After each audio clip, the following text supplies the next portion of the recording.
Mesas de monitoreo agroclimático, zona del sudeste de la provincia de Buenos Aires. Buenas tardes, nos encontramos una vez más en una mesa de monitoreo agroclimático para el sudeste de la provincia de Buenos Aires. Este mes buscamos, en este contexto en el que estamos de una situación de bastante humedad y este inicio de mayo con temperaturas bastante frías, buscamos, como siempre, brindar información para la toma de decisiones. Estamos en un momento, digamos, bisagra entre lo que vienen siendo las cosechas, el cultivo de girasol ya mucho más avanzada, pero también soja y esperando un poco a que seque la humedad del maíz, y al mismo tiempo preparándonos para las siembras tempranas de los cultivos de invierno, que por lo menos en nuestra región ya están a días de comenzar. Ya estamos todos haciendo los barbechos, preparando las semillas para dar inicio a una nueva campaña. Entonces, si les parece, damos inicio a esta mesa de monitoreo con la información correspondiente a las condiciones ocurridas durante el mes de abril y algo de lo que se ve en mayo, a cargo de Rosario Iturralde. Ella es perteneciente a la Estación Experimental de Balcarce en la agencia de Olavarría. Hola, bueno, buen día. Voy a compartir pantalla. A ver.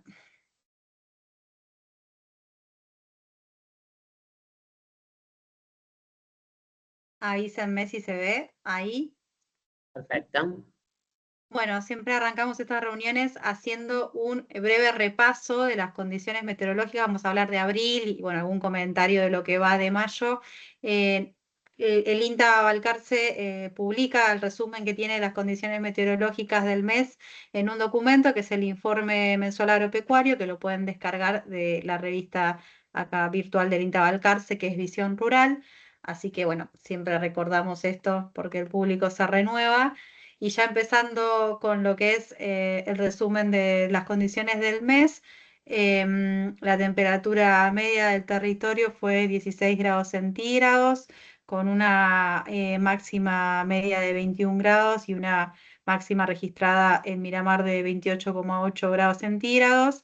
La mínima media fue 10,6 grados centígrados y ya se reportaron apenas de un par de heladas en la región. La mínima registrada fue menos 0,4 grados. Estos datos son un resumen de estaciones meteorológicas del INTA, del Servicio Meteorológico Nacional y del Ministerio de Desarrollo Agropecuario de la provincia, los datos de temperatura, así que bueno, puede ser que haya campos o haya zonas que haya algún evento extremo que no se está contemplando en este resumen. Y en cuanto a las precipitaciones, la media acumulada de abril en los 10 partidos de área de influencia del INTA Balcarce fue 109 milímetros, entre un 27 y un 30% superior a los valores históricos en la región, y fue bastante más húmedo que abril del 2025, que si bien había sido un otoño con muchas lluvias en marzo, en abril había disminuido. Este año hubo también muchas precipitaciones en abril y en lo que va de mayo también. Ya en lo que va de mayo en algunas zonas del sudeste van entre 100 y 150 milímetros, zonas como Lobería, Necochea, en General Pueyrredón también, en Balcarce quizás va un poco menos y hacia el centro-oeste los registros también son bastante inferiores, pero el sudeste ya lleva un número importante de precipitaciones en lo que va de mayo. Y la media acumulada, acá está nada más teniendo en cuenta las precipitaciones de abril, en la región son 337 milímetros, con valores más altos en la zona de Olavarría, pero que calculo que ya este mes estos valores en el sudeste se van a equilibrar un poco por lo que va de las precipitaciones del mes de mayo. Así que el panorama en general es bastante húmedo en toda la región. Acá podemos ver las precipitaciones distribuidas en los 10 partidos y las de este año, las del 2025 y la histórica. Esto es mes de abril, y bueno, como podemos ver en general los valores fueron superiores a los históricos de la región. El panorama un poco lo podemos observar. Estos son 3 mapas del 10 de abril del 20, ya se ve el 20 de abril después las precipitaciones, un incremento, son estos valores elevados, son en general buena humedad en el suelo en casi toda la región, sobre todo concentrada en esta parte del sudeste.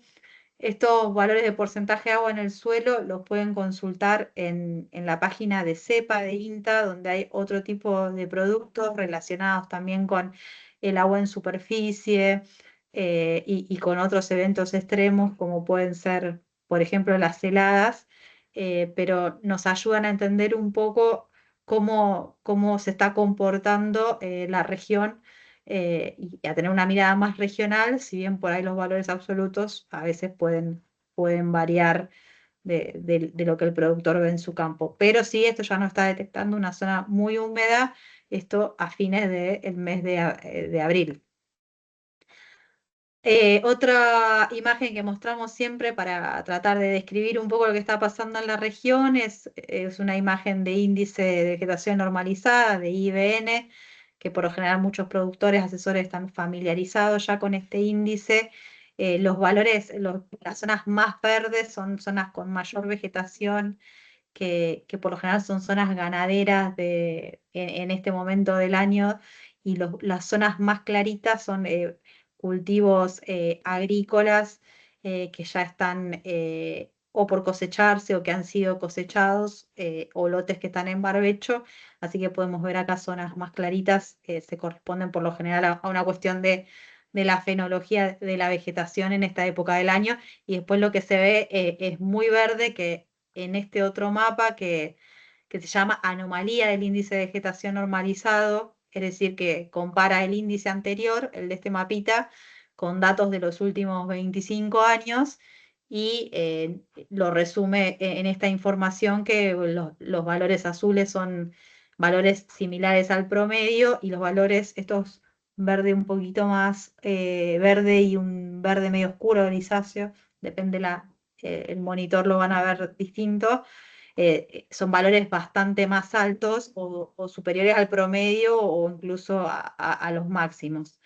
Así que lo que podemos ver que en general el estado de la vegetación es muy parecido o incluso un mejor estado en cuanto a este parámetro que en otros años. Lo que podemos decir del estado general de los sistemas extensivos es regular a bueno. En general los campos ganaderos están pasando por un buen momento en cuanto a la producción de sus recursos forrajeros, pero con el problema del exceso de agua en los ambientes más bajos o ambientes más marginales, que en algunos campos ya provocó problemas durante todo el otoño relacionados a los destetes, a las inseminaciones, a las vacunaciones. Así que eso es como un alerta rojo, por lo que no podemos decir que están bien. Y lo que es toda el área agrícola está en una condición muy variable en cuanto a la productividad de los cultivos de verano, ya que si bien marzo, abril y lo que va de mayo ha habido un elevado número de precipitaciones, el periodo crítico de la mayoría de los cultivos de verano estuvo en condiciones de seca. Y bueno, es muy variable la situación de los cultivos en función a las características de los ambientes, a la acumulación previa de agua en el perfil. Y así que tenemos por ahora no tantos datos de rendimiento como para hacer un sondeo más general, pero sí ya algunos datos dan mermas en el rendimiento importantes en los principales cultivos de verano. Bueno, esto es todo de mi parte. A ver. Buenísimo. Una cuestión, Rosario, que quería por ahí poner en tema, es bueno, todo lo que fue el temporal de la semana pasada, ¿no? Que si bien trajo bastante lluvia, por lo menos con acumulados acá cercanos a los 80 milímetros, 100 milímetros, según la zona, también hubo vientos intensos que en ocasiones generaron algún tipo de vuelco, ¿no? Algunos problemas principalmente en los maíces que están todavía esperando ser cosechados.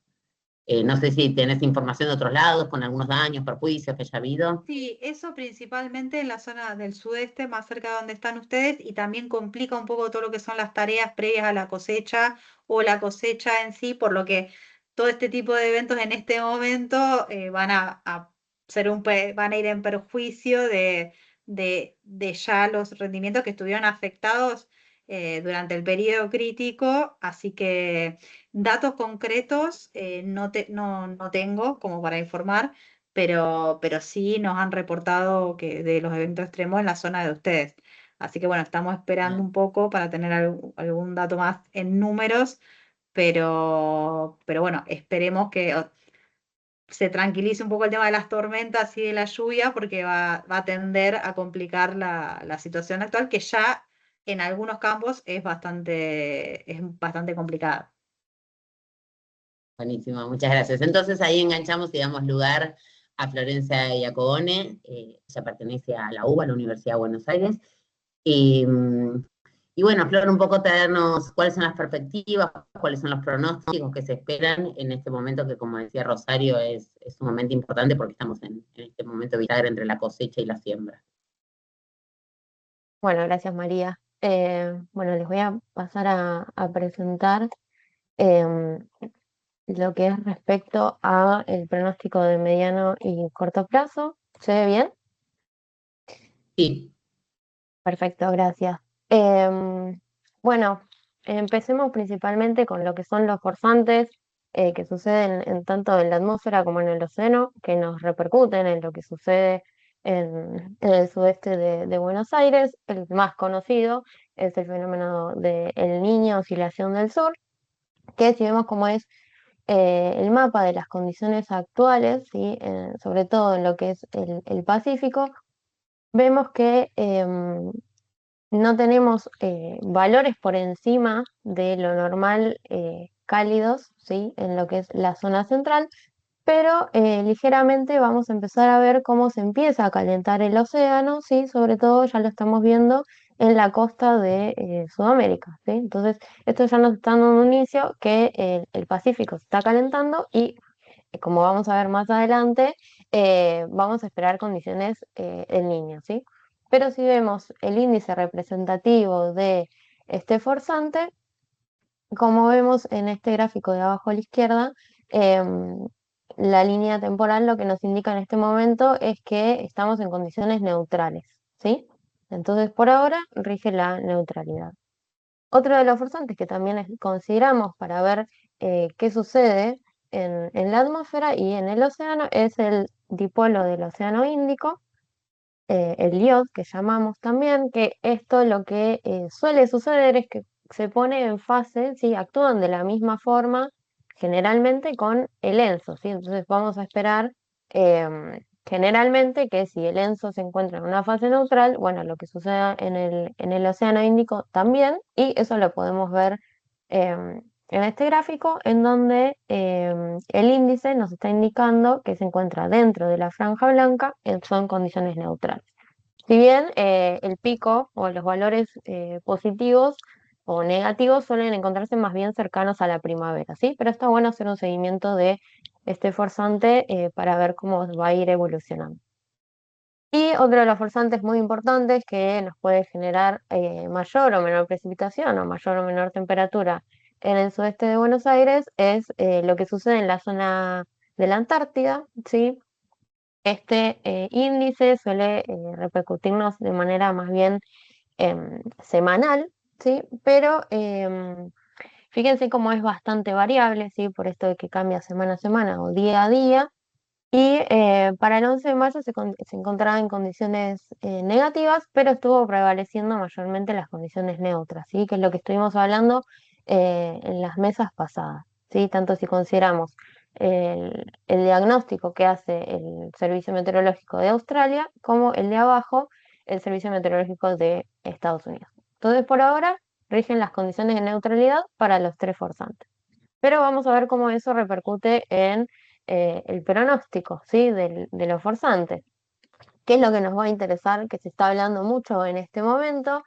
Ya tenemos mucha información, sí, en esta diapositiva, pero haciendo hincapié en lo que es el fenómeno del Niño, ¿sí? La probabilidad de que tengamos fenómeno El Niño se incrementa, ¿sí? Para los trimestres junio, julio y agosto, es decir, para el fin del otoño y principio de la primavera, hay pronósticos que nos indican que hay más de un 80% de tener eventos El Niño. ¿sí?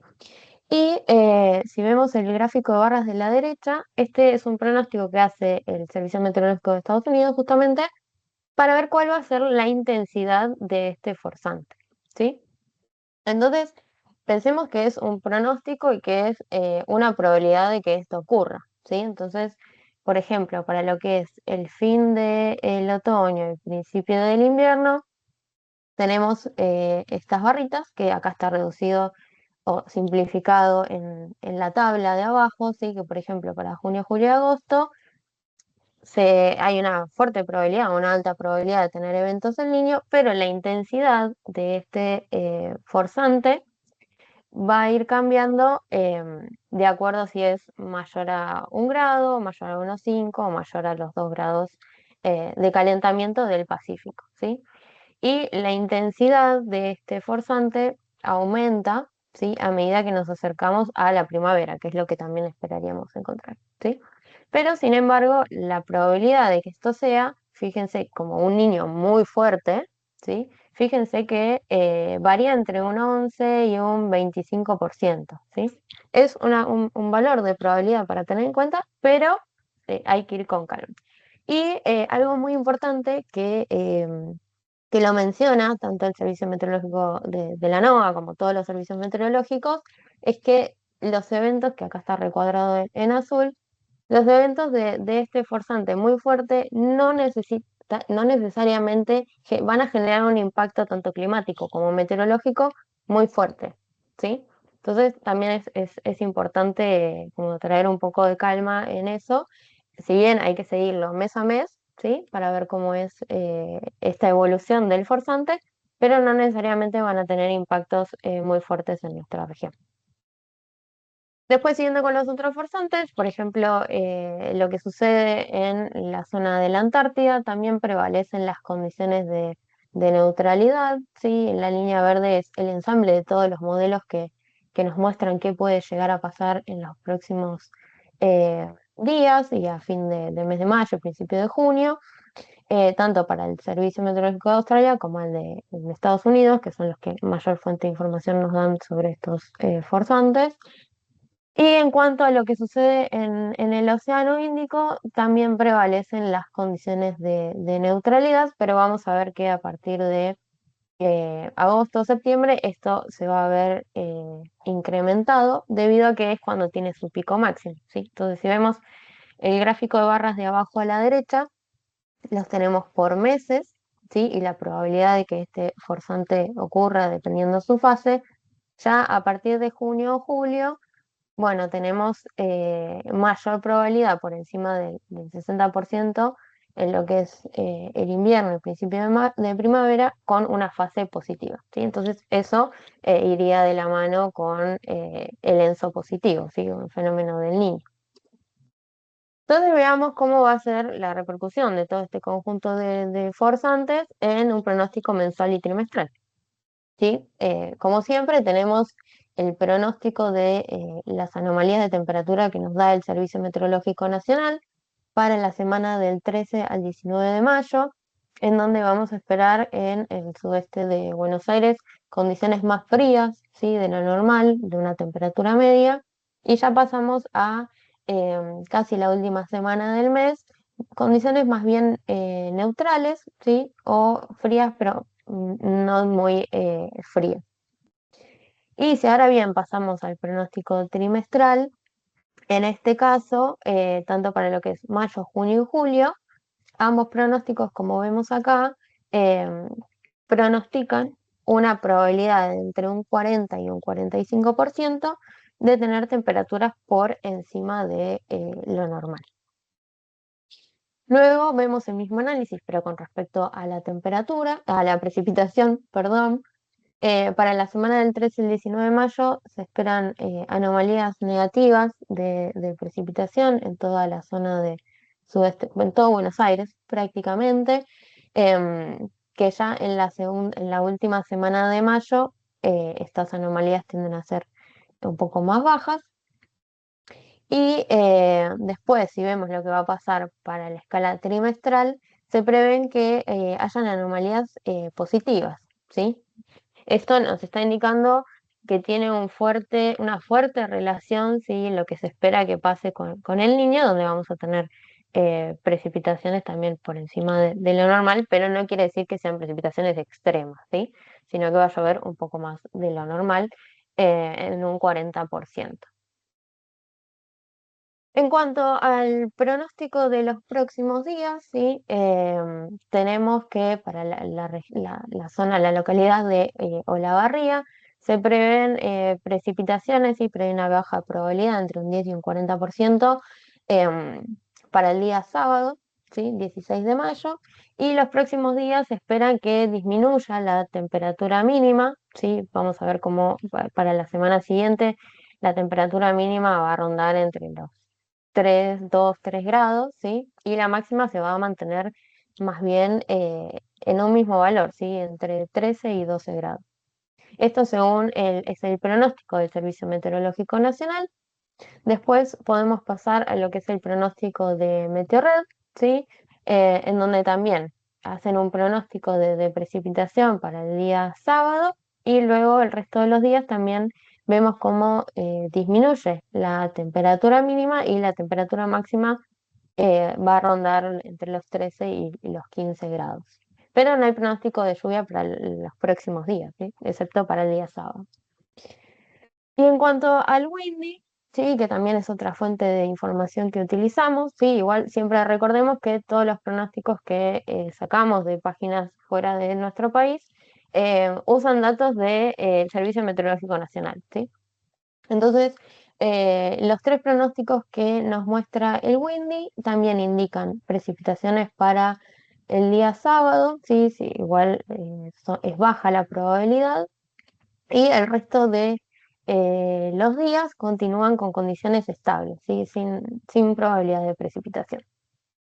Entonces, en resumen, estuvimos hablando de los forzantes, ¿sí? Que se encuentran en condiciones neutrales, pero se prevé que para fines de otoño y principios de invierno, ¿sí? Se esperen condiciones del Niño junto con eventos positivos de lo que sucede en el Océano Índico. En cuanto al pronóstico trimestral, para lo que es mayo y julio, vamos a esperar condiciones de precipitaciones por encima de lo normal, lo mismo para la temperatura. Viendo lo que va a pasar en lo que nos queda de mayo, sí, van a prevalecer las condiciones más bien secas, sí, lo que queda del mes y frías. Y en el corto plazo también se espera que haya un ambiente más bien frío. Bueno, muchas gracias. Buenísimo, Florencia, muchas gracias. Eh, Buenísimo, también me ponía contenta la próxima semana y la siguiente, las condiciones más secas nos van a servir un montón para que se afiance un poco el suelo y podamos entrar con las máquinas a hacer las labores de siembra y los barbechos que faltan. Así que Qué eso bueno. es importantísimo. Sí, sí, sí. Y que se sequen un poco los caminos que ya empiezan a estar todos embarrados, venimos de semanas así complicadas. Y Adrián, no sé si querés comentar, hacer algún comentario sobre el monitoreo de las inundaciones en la provincia, algo que quieras agregar que hablábamos previamente en la reunión. Hola, buenas tardes. Reforzar un poquito a los valores que habíamos presentado de la precipitación de abril, esto que se comentó, que comentaste vos, del viento importante que fueron los días 6, 7 y 8 de mayo, trajeron muchas más precipitaciones, además de los vientos, que fue lo más visible, lo más mediatizado, y hoy tenemos un registro de más allá, más o menos 20.000 hectáreas bajo agua en Necochea, unas 10.000 en San Cayetano, eso suma más o menos un poquito más de 30.000 hectáreas y entendemos que ya el municipio de Necochea está convocando a los productores que estén en condiciones con persistencia de agua para hacer un análisis y ahí creo que vendrán los datos que nos estaban faltando de qué daños pudo haber habido, no solo por la persistencia de agua, sino esto que contaba vos de los vuelcos que pudo haber habido en maíz, etcétera. Así que nosotros de la provincia monitoreamos constantemente todos los partidos en función de esto, de los excesos hídricos, y esta es la novedad que tenemos, que es producto de todo lo que acabamos de mostrar, que vimos y discutimos. Buenísimo que el pronóstico hacia adelante nos dice que va a ser un poco más seco y bueno, y esperemos que baje ese agua y que entonces la situación que haya que atender de emergencia agropecuaria o desastre sea la menor posible para esa zona. Solo eso. Muchas gracias. Buenísimo, tal cual, gracias. Y es importante que van a venir mejores condiciones, así que esperemos que se quede un poco. Y además se juntó, me pienso ahora que se juntó además con el paro de camioneros que hubo. Hay gran parte de la cosecha de girasol, por lo menos acá tuvimos que embolsar y está en silobolsas en el suelo. Entonces también las inundaciones pueden haber generado alguna afectación por ese lugar.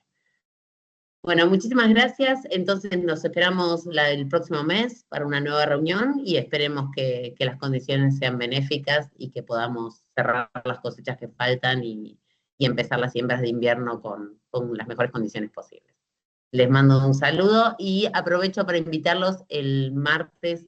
Vamos a estar haciendo la jornada de cultivos de invierno en la Chacra Experimental de Miramar, donde presentamos los resultados de los ensayos de la campaña anterior y un poco las proyecciones y el escenario actual. Así que nos vemos. Hasta luego. Gracias, chao.